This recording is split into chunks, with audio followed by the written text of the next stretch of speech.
The Feast of Our Lady of the Rosary. Importance: the word rosary means crown of roses, and each prayer in the rosary is considered a flower presented to Mary. In the opening pages of his spiritual classic, The Secret of the Rosary, Saint Louis de Montfort describes rosary as a veritable school of Christian life because of its beauty, power and value. It is a humble, a practical and a powerful means of contemplation, and a great source of blessing for those who pray and for the whole world. It is called the Breviary of the common people and the Psalms of the illiterate. The prayers we repeat are biblical and hence inspired, and the mysteries we meditate upon are taken from the lives of Jesus and Mary. As we are saying the Rosary, we are, in fact, in contact with two of the most basic prayers in our Christian tradition, the Lord's Prayer, the Our Father, and the Angelic Salutation, the Hail Mary. The first is fully rooted in the Scriptures, taught by Jesus himself. The second is largely rooted in the Scriptures, its first half echoing the words of the Archangel Gabriel and of Elizabeth as each addressed Mary. The third prayer, the Glory be to the Father, ancient in its wording, surely reflects the unceasing prayer of adoration and praise found in the book of Revelation.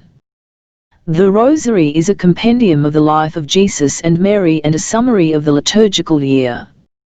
The various events in the lives of Jesus and Mary which we meditate during the Rosary are expressions of the one basic and foundational mystery of the Christian faith, the Paschal mystery, that is, the death and resurrection of Jesus which Mary shared. Hence, by praying the Rosary, we come to live out the Paschal mystery in our lives, thereby being authentic disciples of Jesus, people who really follow in his footsteps, dying with him so as to rise with him.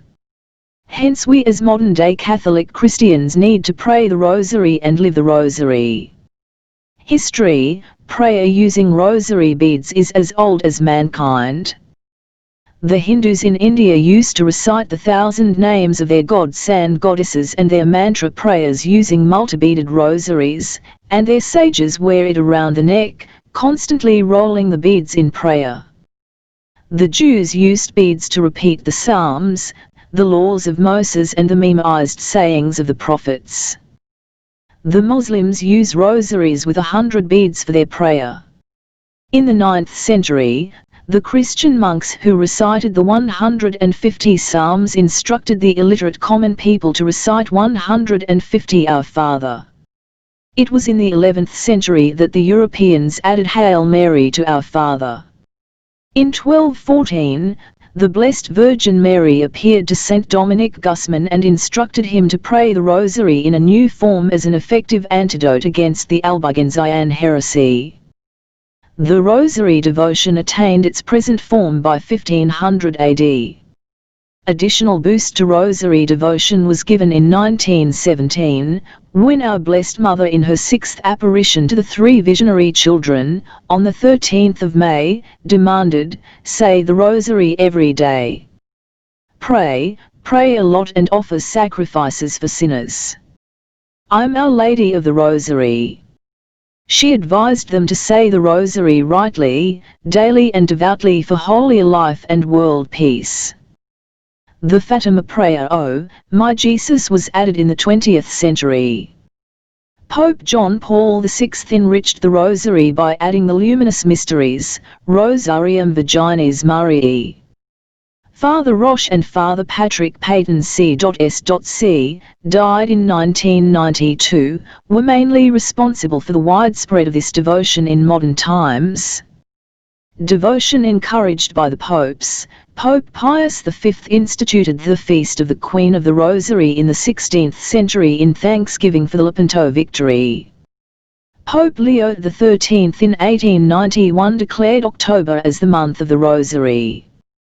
For Pope Pius VII, the Rosary is an antidote against the evils of the day. It is the sure means of God's blessings to families. Pius XII. Recite Rosary devoutly, you will have peace in your families. Pius X. In his Mirabilis Cultus, Pope Paul VI reminds us that we are praying Bible-based prayers in the Rosary. Pope John Paul II describes the Rosary as looking into the mysteries of Christ's life through the eyes of Mary. A favorite prayer of eminent Catholics, Blessed Mother Teresa was always seen reciting the Rosary.